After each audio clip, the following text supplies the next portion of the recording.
Today on the Matt Walsh Show, the Daniel Penny case gets underway in New York. We'll talk about why this case is already one of the worst miscarriages of justice we've seen in American history. Also, the Kamala campaign has a message for quote-unquote girl dads. You already expect it to be cringy, but it's worse than you think. And Obama upsets some on the left by accusing black men of sexism for not wanting to vote for Kamala. This is a complicated example of left-wing victim calculus. I'll try to break it down for you. All of that and more today on the Matt Walsh Show.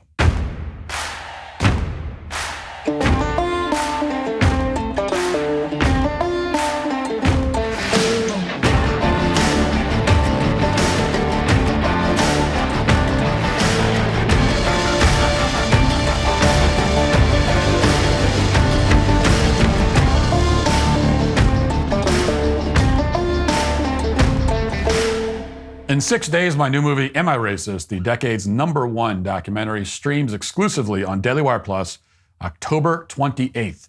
But you need a Daily Wire Plus membership to watch, so join now at dailywire.com/subscribe and use code DEI for 35% off your new membership.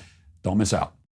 Being a husband, father, and host of my own show means that life never slows down. Imagine trying to eat 31 different fruits and vegetables every day. That sounds miserable, not to mention time-consuming. But with Balance of Nature fruits and veggies, there's never been a more convenient dietary supplement to ensure you get a wide variety of fruits and vegetables every day with 31 different whole fruit and vegetable ingredients. Balance of Nature takes fruits and veggies, they freeze-dry them, turn them into a powder, and then put them in a capsule. You take your fruit and veggie capsule every day, and then your body knows what to do with it. Go to balanceofnature.com, use promo code Walsh for 35% off your first order as a preferred customer. Plus, get a free bottle of fiber and spice. That's balanceofnature.com, promo code Walsh. Early in the afternoon of May 1st of 2023, several passengers on board a New York City subway car thought their lives were about to end. A 30-year-old career criminal named Jordan Neely, who had been arrested more than 40 times, including for punching a 67-year-old woman on the subway and breaking her nose, had just boarded the train. And as soon as the doors closed, he began threatening the passengers. Multiple eyewitnesses said that Neely threw his jacket across the train, adopted a fighting stance, and yelled, "Someone's going to die today." That's a quote. Neely added that he would happily kill anyone and take a bullet, saying he was ready to go to Rikers and ready to do life because he wanted to hurt people. About as explicit as you can be. One passenger on the train later told a New York grand jury that Neely's behavior was sickening and, quote, satanic. Another passenger testified that what he experienced was absolutely traumatizing, above and beyond anything he had previously experienced in more than 6 years riding the subway. He recounted the moment when Neely approached him, saying that he thought that he was, quote, going to die. A mother and her son hid behind a stroller as Neely began lunging towards them, coming in within a half a foot of some passengers. A student commuting to high school said that she prayed that the doors would open so that she could escape. One retiree who rode the subway every day for more than 30 years told the grand jury, quote, "I've been riding the subway for many years. I have encountered many things, but nothing that put fear into me like that." Now, what happened next is documented on video. This is a report from shortly after the incident. Watch. Heroism or vigilantism? The video shows 3 strap hangers subduing the 30-year-old man after witness Juan Alberto Vasquez says he got on the northbound F train and began acting aggressively, threatening riders. Law enforcement sources with knowledge of the case confirm his account, saying according to a witness, the man began shouting, quote, "I want food. I'm not taking no for an answer. I'm ready to go back to jail, and I'll hurt anyone on this train." The man got on the subway car and began to say a somewhat aggressive speech, saying that he was hungry, he was thirsty, and he didn't care about anything. He didn't care about going to jail, that he didn't care that he gets a big life sentence, and it doesn't matter if he died. Vasquez says he was scared and believes others on the train were too. That's when he says a 24-year-old rider came up behind the man and put him in a chokehold, holding him there on the ground. 2 other men standing over them also helped subdue the man. Vasquez says no one thought the man would die, even after he went limp. EMS arrived and performed CPR, but he could not be revived. I think no one thought that he was in a risky situation because he was defending himself all the time. All the time he moved. He tried to remove his arm, and then when they had it on his side, he kept kicking. So as you heard, the witnesses didn't think that Jordan Neely was in serious danger. He was fighting back the whole time. Instead, the people on the train justifiably thought that their lives were at risk. And so they joined in to help 25-year-old Daniel Penny, a former Marine, subdue the threat. Now, police who responded did not arrest Penny. That didn't happen until more than 10 days later, after politicians like AOC and Julie Salazar charged that Neely's death was a public lynching. Pretty much the only prominent politician in New York who didn't go to that extreme was the mayor, Eric Adams. He said that Neely's death made him realize that it's really important to institutionalize a lot of mentally ill vagrants, which is true. And now, by the way, they've charged Eric Adams with a bunch of crimes because he kept going off script, just in case you're wondering how New York works. Meanwhile, left-wing activists also began terrorizing the subway system, saying that they wouldn't stop until the DEA, Alvin Bragg, brought charges against Penny. Watch. What's his name? What's his name? Say his name. What's his name? Say his name. Say his name. Say his name. What's his name? Say his name. Justice for. Justice for. Justice for.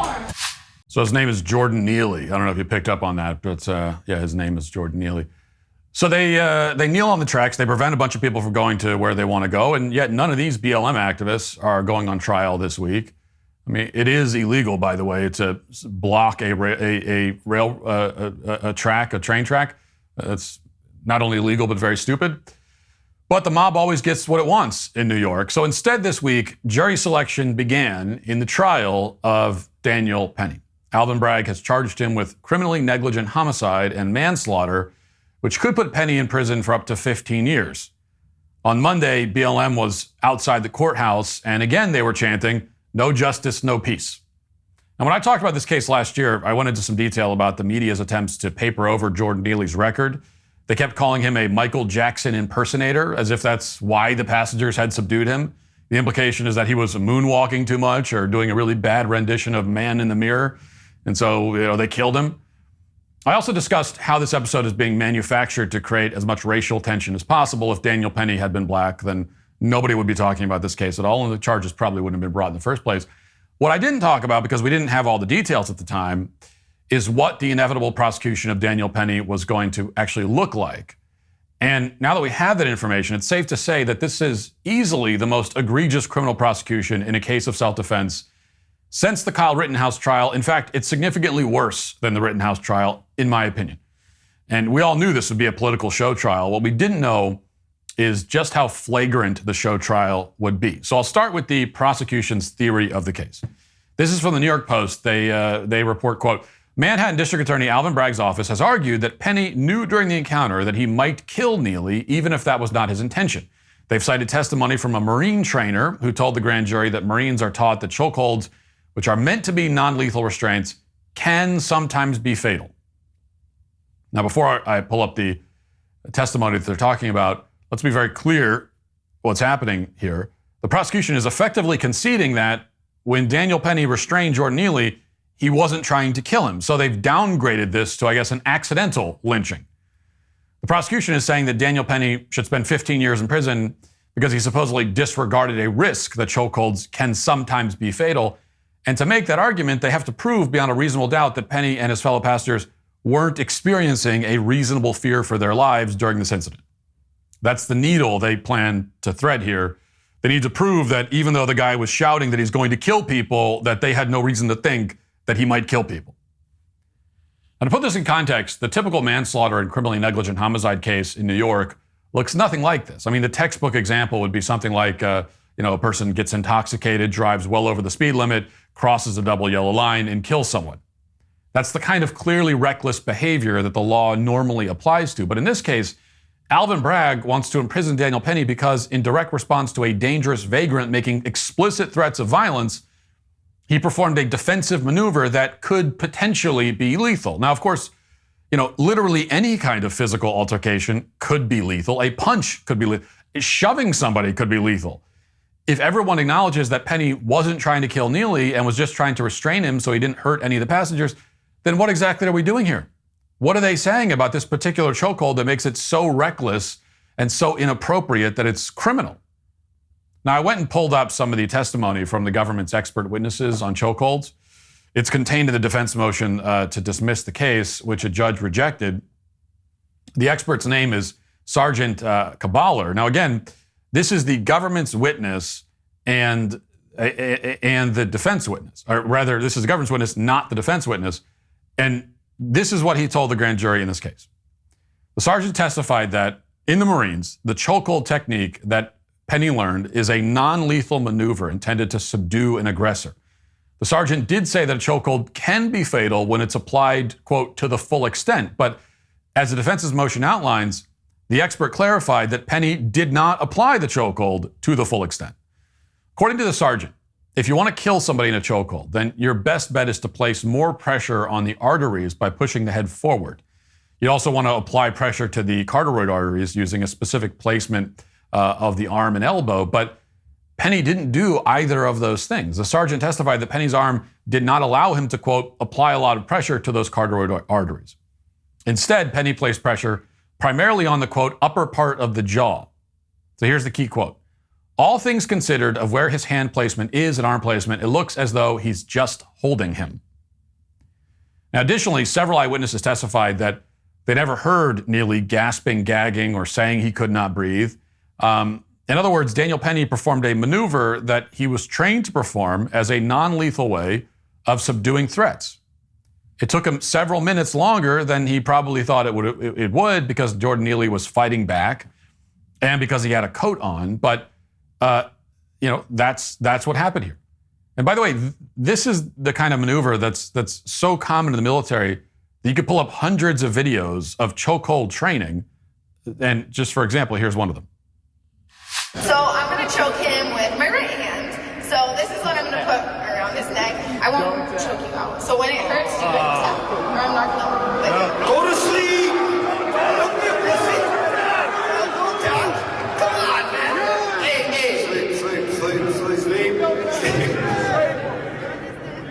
This one, I pull it tight. And then I stick this hand in the crease of my arm right here. And then this hand goes on the back of his head. And then, okay, I haven't started yet. Are you okay? Okay, so, and then I'm going to pull up and squeeze with my arms, and then I'm going to pull up on his head and then push down with this hand. You ready? You got to tap it. Don't tap.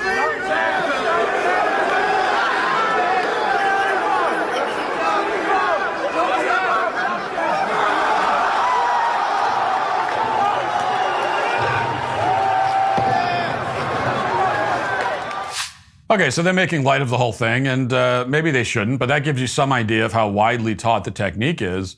The expected result is that the person who's subdued will quickly recover, and that obviously didn't happen in this case.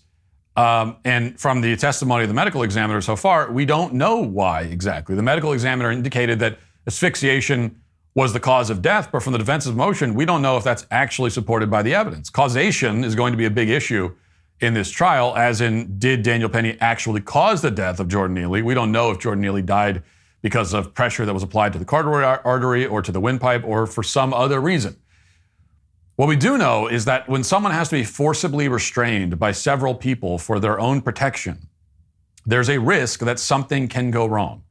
People die suddenly when they get hit with a taser. Sometimes people die suddenly when they go for a run. Stress is inherently dangerous, and physical altercations only compound the risk of somebody dying. Happens all the time.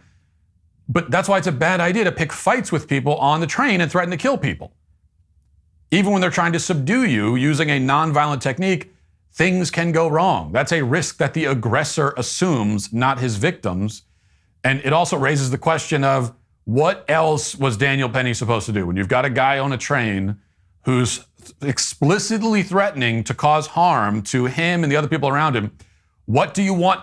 Are we saying that his legal obligation is to just sit there and wait until Jordan Neely starts killing people?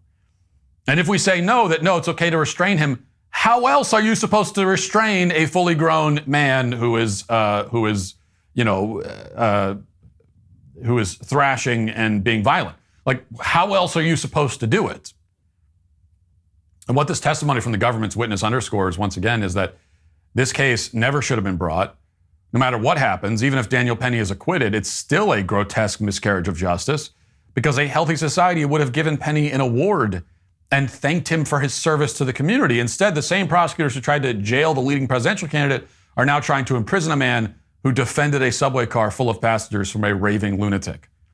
This isn't just happening in New York, by the way. In Chicago, the police board just recommended firing a police officer because he shot someone who drew a gun on him. That's not an exaggeration. They want to fire a police officer because he defended himself against an armed man. Watch. The police board now recommending that an officer be fired for his actions in the deadly shooting of a man last year. Reginald Clay Jr. killed as he ran from police in the North Lawndale neighborhood. Now, body camera video shows him pulling a firearm from his waistband before he was shot. Tonight, the police board recommended that Officer Fernando Ruiz be fired for violating the department's policies on foot pursuits and de-escalation. Ruiz is still able to request another hearing or arbitration. You know, you hear the BLM activists talk all the time about the shooting deaths of unarmed black men by police. Well, it turns out like it doesn't matter if they're armed or not. The unarmed is irrelevant to the activists. Because even if the guy is armed and pulling a gun, you're still not allowed. Once again, you just have to wait for him to kill you. That is apparently is your obligation. If a black criminal wants to kill you, then your obligation is to just allow it to happen. That's the implication here. And this is what the destruction of Americans' constitutional rights look like. For millions of people living in places like Chicago, New York, it's happening in real time. The only choice they're offered is to submit to the mob or get crushed by it. This is what Soros-backed prosecutors like Alvin Bragg are doing all over the country. They're implementing mob rule. That's been their goal for several years now. And with the trial of Daniel Penny, we're about to see just how powerful the mob has become. Now let's get to our 5 headlines.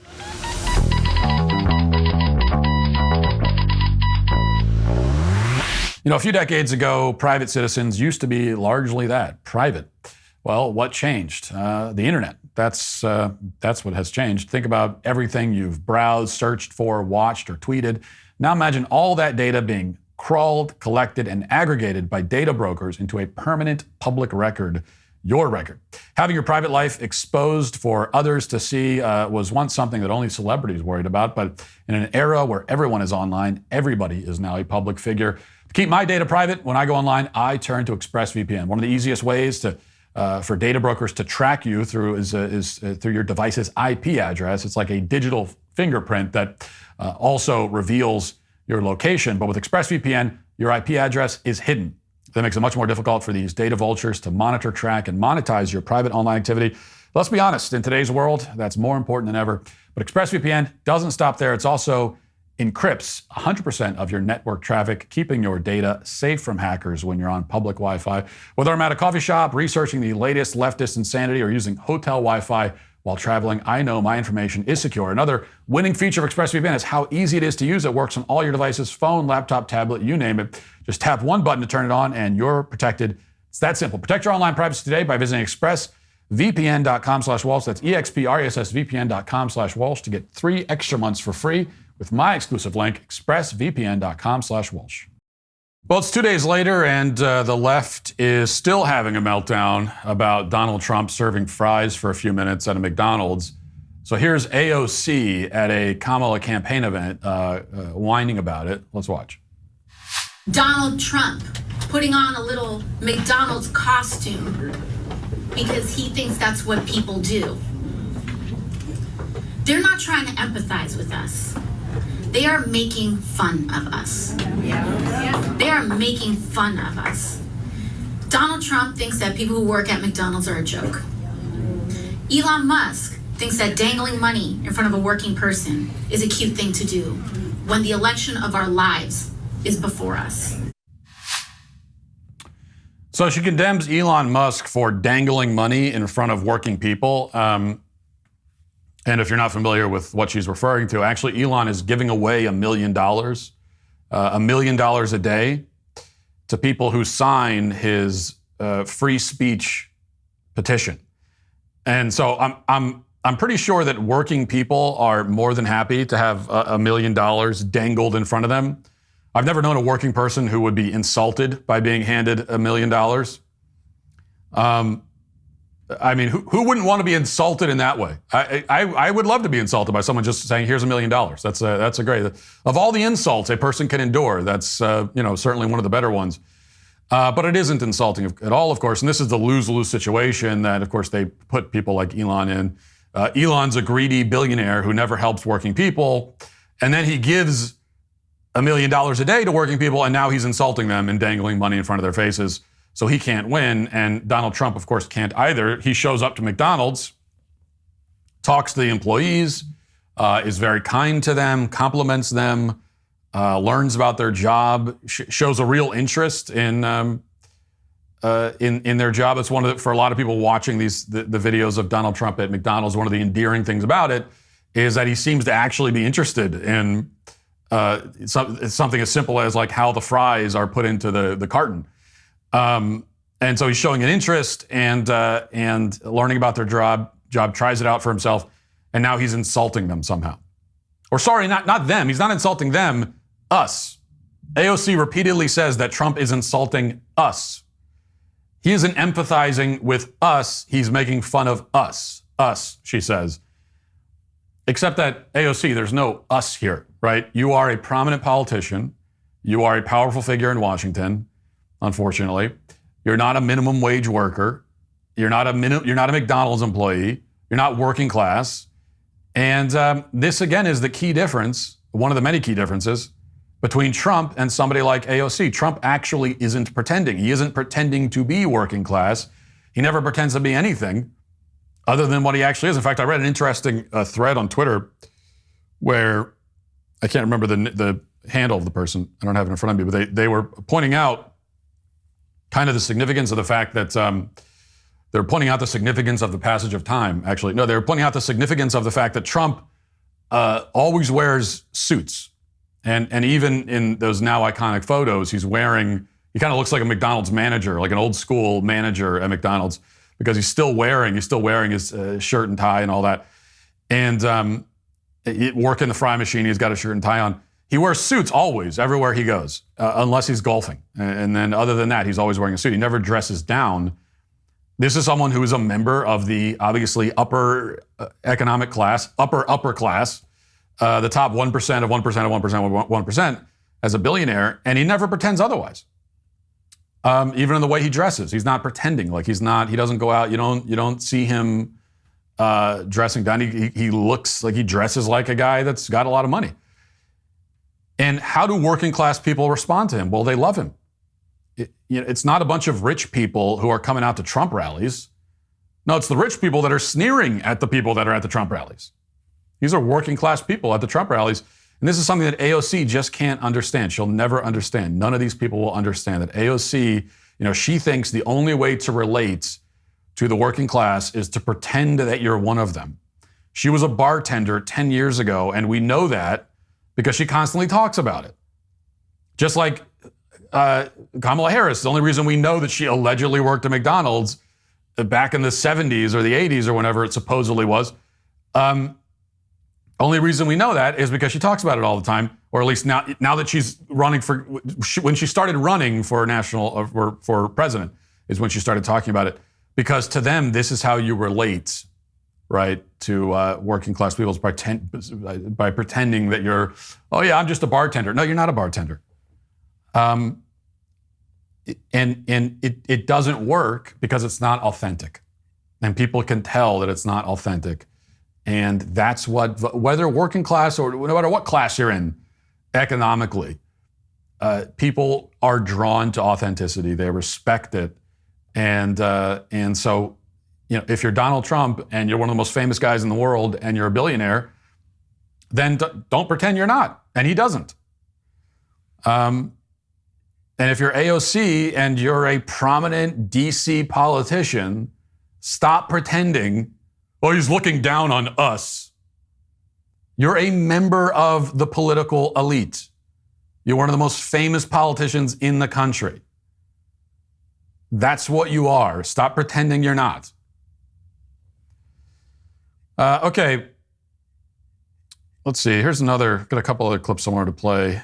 The Harris campaign continues its doomed quest to appeal to men And their latest attempt is with this video featuring Ben Stiller, because you know that Ben Stiller, he's one of those, when you think about men that other men respect, right? If I were to go up to any man on the street and say, name the top 5 men in the world right now who you respect, I think everybody, probably the first name they mention is Ben Stiller. I think it's any guy, they go, oh, well, Ben Stiller, number 1.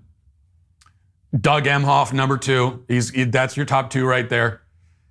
And then rounding it out, I think most men would say Andy Cohen, the guy from, I think, what is he? He's a show host on Bravo TV, I think.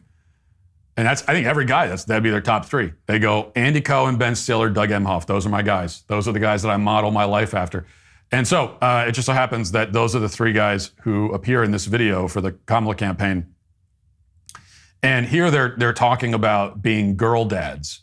And they're standing in front, we'll play it in a second, but they're standing in front of signs that say girl dads.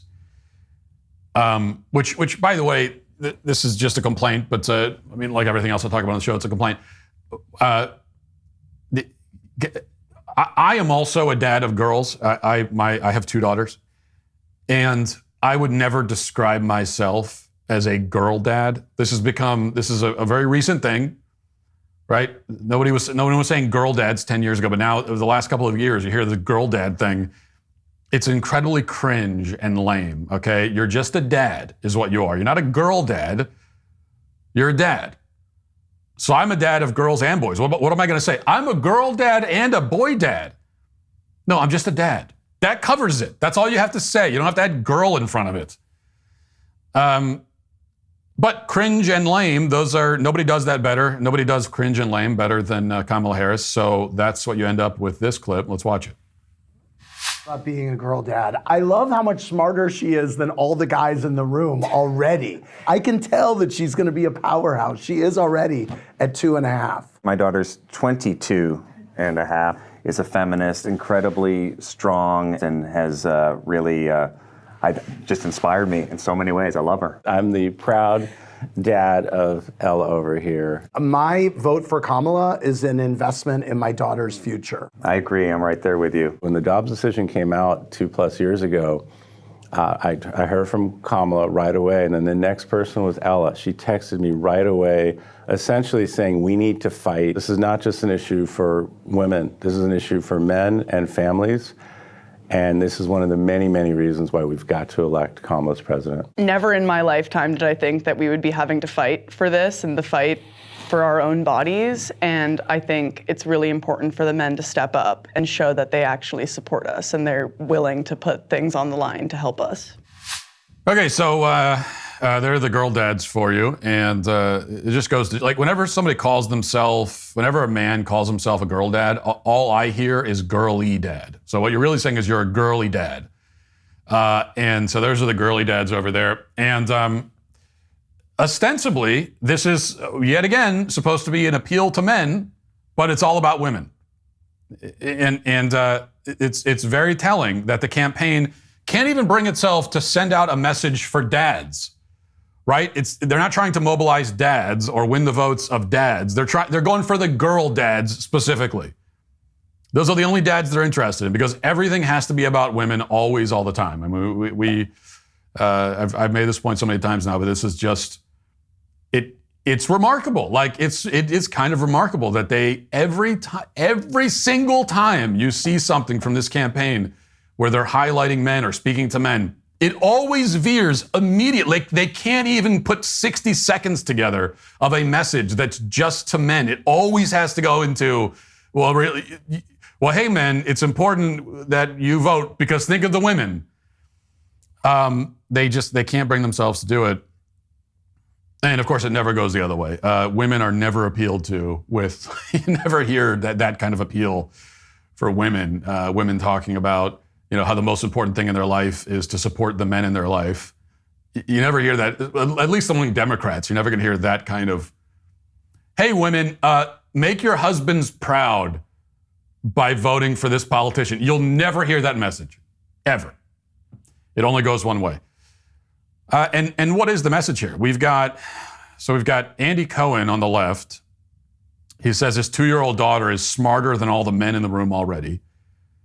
And that might be true of that particular room that we saw in the clip. I could believe that. But generally, no. No, Andy, your 2-year-old daughter is not smarter than all the guys in the room. Again, unless he's just talking about you, but beyond that, no. Which I realize you might say, well, he didn't mean it literally. But once again, can you imagine a dad saying the equivalent about his 2-year-old son? I know we're used to this kind of thing where a parent says, oh, my daughter, she's smarter than all the men. Can you imagine? Like, I have a 2-year-old son, 2 of them, twins. So what if I said, oh man, my 2-year-old boys, they're amazing. I can already tell they're smarter than all the women in the room already. They're already smarter than all the women. If I said that, right, it would be seen as the most sexist comment ever made. And yet that's the kind of casual disrespect for men that we get from the Kamala campaign in a video geared towards men. In that video, their message is, hey, you're all dumber than toddlers. That's their message. And then Ben Stiller tells us he's proud of his daughter because she's a feminist. That's the only trait that he mentions, is that she's a feminist. The only achievement that he tells us about. And Doug Emhoff chimes in and brings it back to abortion, of course, because this is what's most important to men like Doug Emhoff. And when you're having sex with the nanny and impregnating the nanny, and you're a soulless, gutless scumbag like he is, then you could see why abortion is so important to him. But he wants to make sure that his daughter is able to get abortions also. This is the message we hear. Basically, our greatest dream for our daughters is that they're able to kill our grandchildren in the womb. That is the message from these pitiful, emasculated, cuckolded clowns like the guys in that video.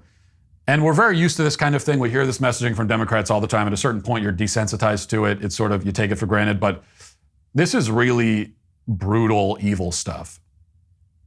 When they tell us that they care about abortion rights, quote unquote, because they have daughters. And yeah, we hear it all the time, but it's what you're saying is that you want to make sure that your daughters are able to kill your grandchildren. You want to make sure that you have no descendants beyond your own children. It's just such a twisted, evil thing. But it's the kind of casual evil that you get from the Democrat Party. All right. Also, this Post-Millennial reports social justice advocate and self-described empower mentor. Dear God. EMPOWERMENTEUR is the word she's going with. Self-described empower mentor Angela Rye told CNN that white folks need to be held accountable for not showing up to save democracy if Kamala Harris is not elected in November's election. Let's listen to that clip.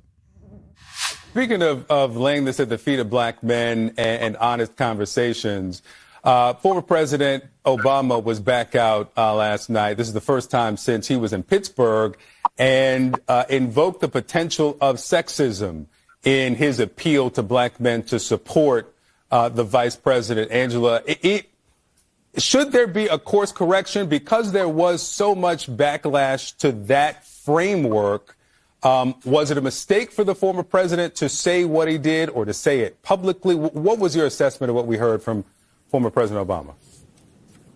You know, I think that it's wonderful that President Obama is out hitting the trail for democracy, frankly. And what I think is a mistake is to let white folks escape the accountability that they must face for not showing up to save democracy themselves. Like, they want to get mad at presidential candidates, right, when they don't wear a flag lapel pin or they don't see you pledging allegiance to the flag. That's what they want to get upset about. Now, the face of patriotism to them looks like trying to tear down the Capitol in a terrorist attack on January 6, 2021. So the responsibility of saving democracy should be on the largest demographic in this country. That is white men and white women. I don't want to see a women's march with pussy hats come January if something doesn't go right. What I want to see is for them to march themselves to the polls, including today. We are in Detroit, Michigan. So first of all, you can tell that they're nervous because they're already lashing out at their voters and calling for accountability, and the election hasn't even happened yet. So it's not a good sign when the recriminations start in October. She says that white people need to be held accountable. She points the finger back at white people, which, it's actually interesting because I think we played the clip that they're referring to of Obama calling out black men, accusing them of sexism for not supporting Kamala enough. So again, we see the blaming, the scapegoating, and the election hasn't even happened yet.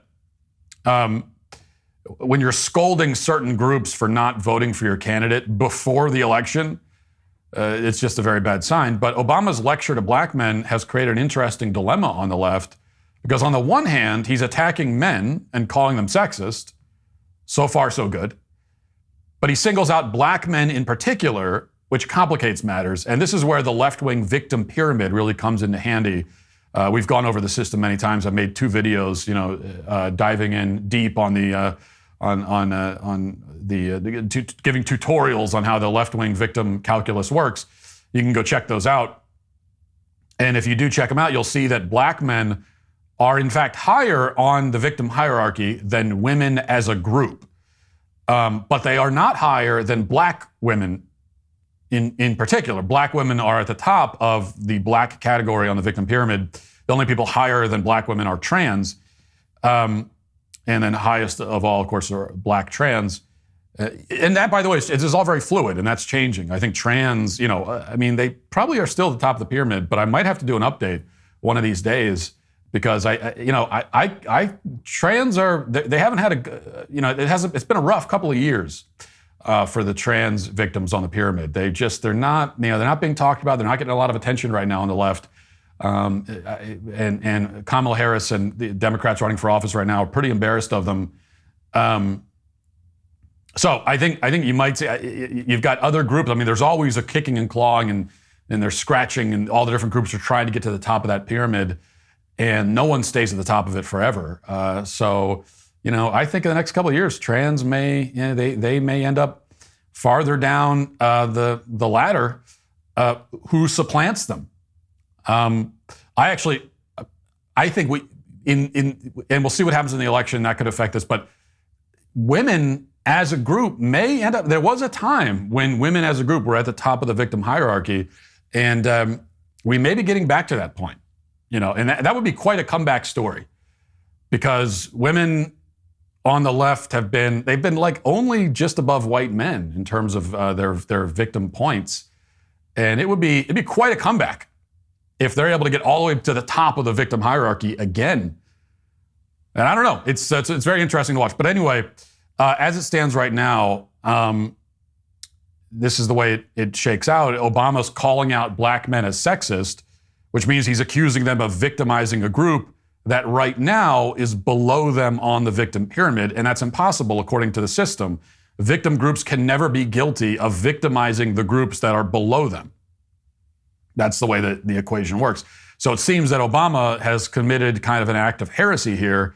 Now, on the other hand, he is calling them sexist against a woman who is black or at least is not white, a quote unquote woman of color, as they say.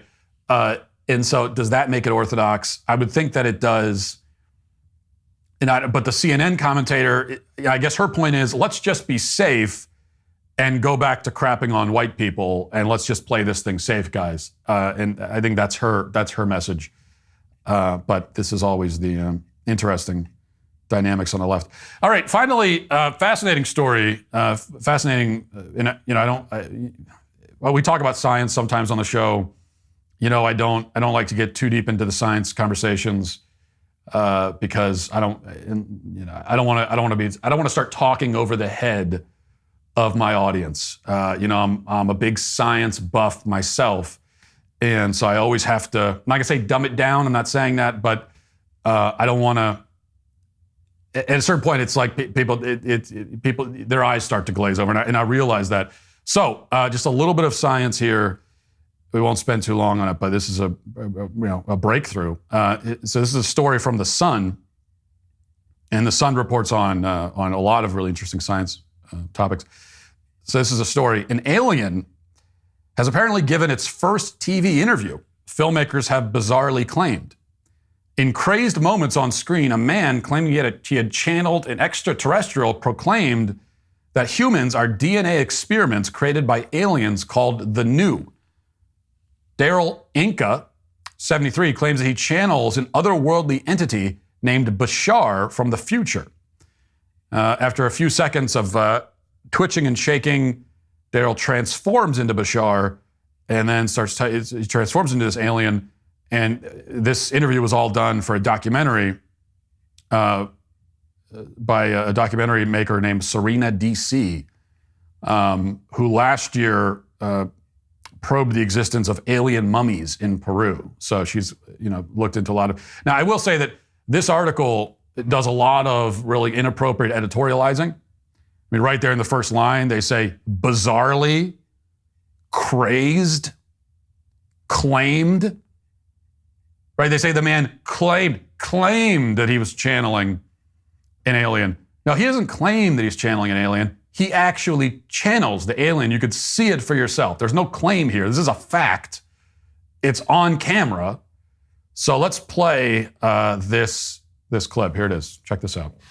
I have to tell you, it's been such an incredible journey, and I want to thank you so much for letting me into your life. Oh, my pleasure. Daryl, and getting to know you. It's been a rabbit hole already. And now I'm about to have an interview with an extraterrestrial. This is a momentous occasion. So I just want to say thank you before we get started. My pleasure. You'll never know how much this means to me. Oh, I appreciate the opportunity to allow him to share his message. So, Well, thank you. shall I let him come through? Yes. Yes. Give me just a minute. And then I'll say goodbye. see you later. See you on the flip. Yes. All right.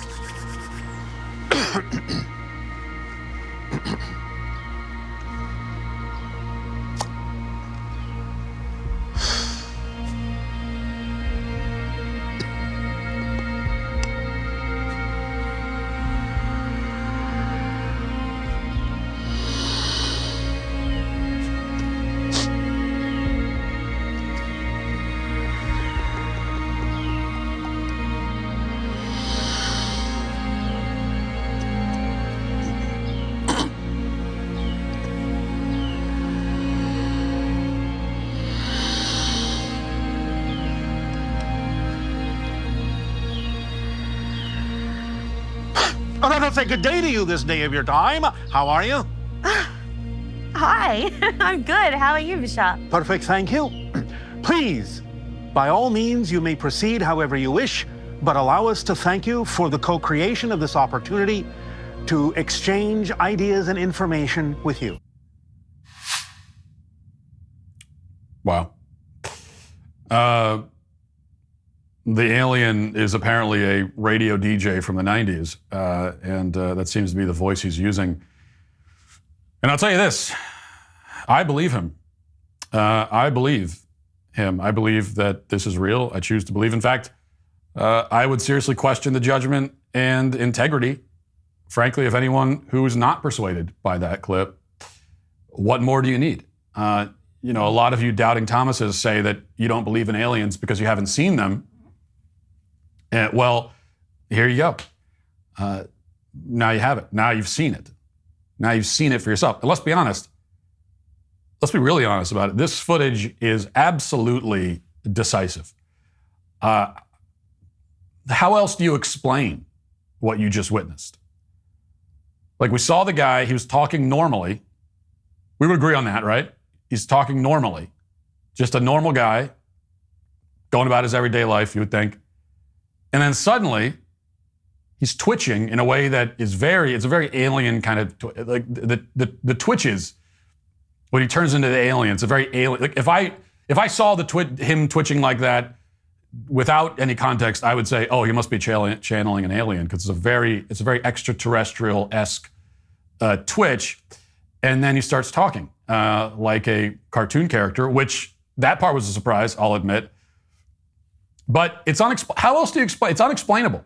There's no earthly explanation. Occam's razor is a basic, principle of logic, and basically the simplest explanation is the best, normally. And the simplest explanation here is that this guy is channeling an extraterrestrial being from the future. That's the simplest way to explain it. There are other ways that get a lot more complicated. For example, you could say, oh, he's just making it up. He's pretending. Okay. Yeah, I mean, if we want to get really outlandish, we could start talking about that. But I think it's the simplest way is that it's real. So I'm convinced, and you know what? I'm relieved. I'm relieved that the aliens are apparently so friendly. Almost too friendly, honestly. A little annoying even. I can't imagine being conquered by aliens who talk like that. We never considered that possibility because in fantasy, sci-fi scenarios, the aliens that take over the world are always these monstrous, hideous, scary aliens, and we never thought that we would be invaded by intergalactic dorks. And so that's a twist, but also kind of makes sense. I mean, who would be the ones? Who are going to be the aliens on some other planet who figure out how to do this? It's going to be the dorks, like the dorks of those planets are going to be the ones who figure it out. And so that's where we are. Pretty amazing. Wow. I need to take a moment to really think more about that and reflect on it. Let me tell you about a looming threat to our constitutional republic that the mainstream media won't cover. The radical left is plotting a Supreme Court coup. They're not even trying to hide it anymore, folks. These progressive ideologues want to eliminate the court's conservative majority by packing it with their own handpicked justices. It's not court reform, it's a blatant power grab to get the outcome they want. Here's the frightening part. If one party controls the House, Senate, and presidency come January, they could restructure the court overnight with a simple majority vote and a president's signature. Their plan could become a reality. It's like they're trying to speed run the destruction of our judicial system. We've already seen their playbook, made up ethical attacks on justices, illegal protests at their homes, and open threats from so-called representatives. It's Venezuela-style court packing, and it would spell the end of judicial independence and the rule of law as we know it. But hey, who needs checks and balances when you can have a rubber stamp for your radical agenda, right? But here's the hope. The hope is First Liberty, and it's leading the charge to protect the Supreme Court from this radical plan. They're fighting to preserve the legitimacy of the court and separation of powers that safeguards our freedoms.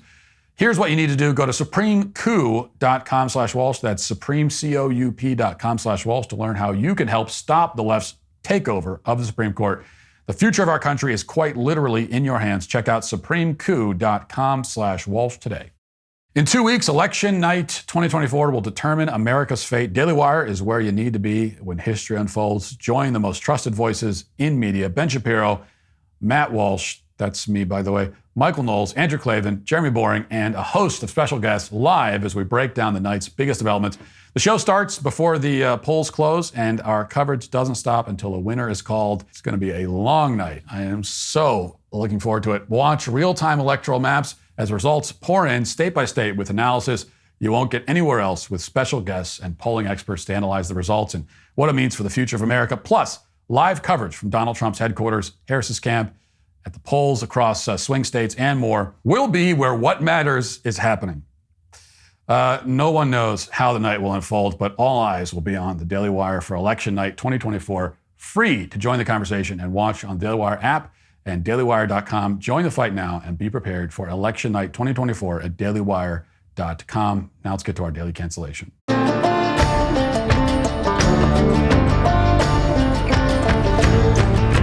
Jimmy Kimmel is a rather historic figure in entertainment. His show has been on the air for over 20 years, and yet throughout the entire run, he has never once told a funny joke, which is an unprecedented streak, I think. Sure, other comedy shows have gone decades without producing a single funny scene or moment or even line. The Simpsons, for example, hasn't been funny since Bill Clinton's first term in office. SNL went at least 15 years without being funny, but they've ruined the streak recently by actually putting out 1 or 2, sometimes even 3 or 4 amusing sketches per episode. They've been doing that for a year or 2 now, which is pretty remarkable. But what sets Jimmy Kimmel Live apart is that it has been horrifically unfunny through its whole existence. It didn't fall off like The Simpsons or The Office or Seinfeld or South Park. It was never on to begin with. It has been dull and unfunny from the start. And that streak shows no signs of ending, especially considering Kimmel's episode last week that featured this Kamala Harris campaign ad vaguely disguised as a comedy skit. And the bit here is that somebody is insulting Donald Trump. That's the height of comedy, according to Jimmy Kimmel. The insults don't have to be clever or witty or actually funny. There doesn't have to be a joke involved. As long as the insults are being lobbed at Trump, then they automatically count as funny. And in this case, it is the actor Dave Bautista who is flinging the insults. Let's check it out.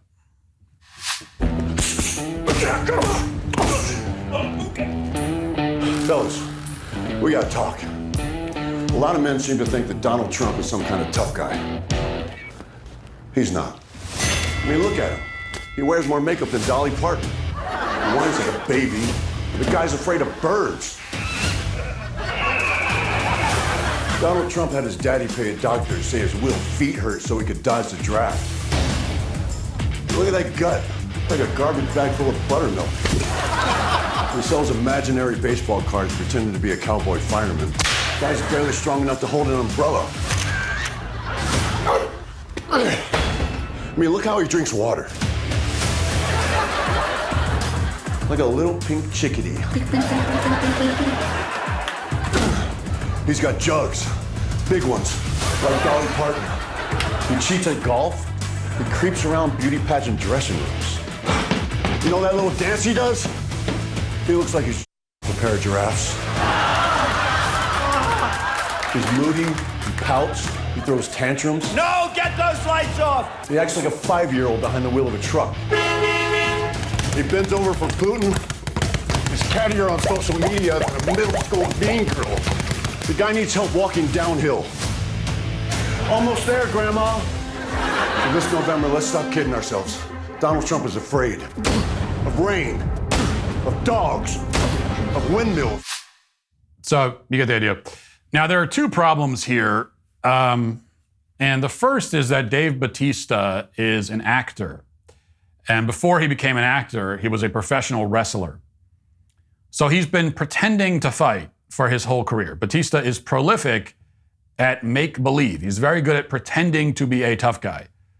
Now, it's true that he could certainly beat Trump in an arm wrestling contest. You have an advantage when you take steroids. Not that I would ever accuse a professional wrestler of taking steroids. It's not like literally all of them are. I'm just making a general comment unrelated to the topic at hand. Anyway, Bautista has more muscle mass than Donald Trump, but only one of those guys has actually been shot in the head in real life and then stood up and pumped his fist in the air like a badass. Okay, only one of those guys in real life has stared his own mortality in the face twice and remained totally unfazed by it.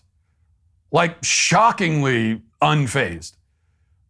Trump is actually doing the real tough guy stuff that Bautista pretends to do.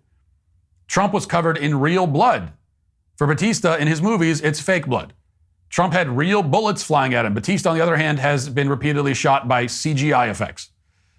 So the guy who's been pretend shot doesn't get to puff out his chest and act manlier than the guy who's been real shot. Okay? That's not how it works. The second problem, and we don't need to, belabor this point very much, but I will say again, is that even if Bautista was a real tough guy and not just a pretend one, he still wouldn't be able to play this game with Trump that he's trying to play here. Because if you're on the left, you don't get to mock other men as wusses, accuse them of not being man enough, call them women as an insult, which he does in that video, calls them grandma. By the end of the video, calls them a little, that's the word he uses. So mocking a man by calling him a woman, you don't get to do that. You don't get to do that. Your ideology precludes that. You are on the side that rejects masculinity, any notion of traditional masculinity. You deny that being tough and strong and stoic has anything to do with being a man. I mean, what if it was true that Trump cries all the time and is weak and effeminate? I mean, it's not true. Again, this guy was shot in the head and was unfazed. But if it was, according to your ideology, well, you can't judge him for that. That's perfectly fine. He's just being emotional, in touch with his emotions. You should celebrate that. You deny that being a man has any meaning whatsoever. You deny that the word man even has a definition to begin with. Hey, Dave Bautista, what is a man? I bet you can't answer that question, you wimp. You're playing the tough guy routine when an elementary school biology test would reduce you to tears. Now, I understand that because you're on the left, you also think that you can change the rules whenever you want. You think that you can spend decades telling us that masculinity is toxic and then turn around and mock Trump for allegedly not being masculine enough. But it doesn't work that way. You might want it to work that way, but it doesn't, which is why this routine falls flat. It's why every attempt by the left to reclaim masculinity and appeal to men during this election cycle has been met with mockery and scorn. Men aren't falling for it. We aren't buying what you're selling. You've been dumping on us for years. You've tried to feminize society with great success, unfortunately. You're literally trying to turn our sons into girls. And now you want to turn to us and say, yeah, Donald Trump isn't manly, right, fellas? Get a load of this guy. You don't have the right to even talk about manliness, much less present yourselves as its exemplars. You are an avowed enemy of masculinity. You want to abolish and destroy it. That's your own agenda. You've been very clear about it. And on the other hand, Donald Trump not only proved his masculinity by surviving 2 assassination attempts, but has also never attacked men or masculinity. It's one of the many reasons we prefer him to whoever Democrats trot out, and it's why we're not listening to frauds like Dave Bautista. It's also why Dave Bautista is today canceled. That'll do it for the show today. Thanks for watching. Thanks for listening. Talk to you tomorrow. Have a great day. Godspeed.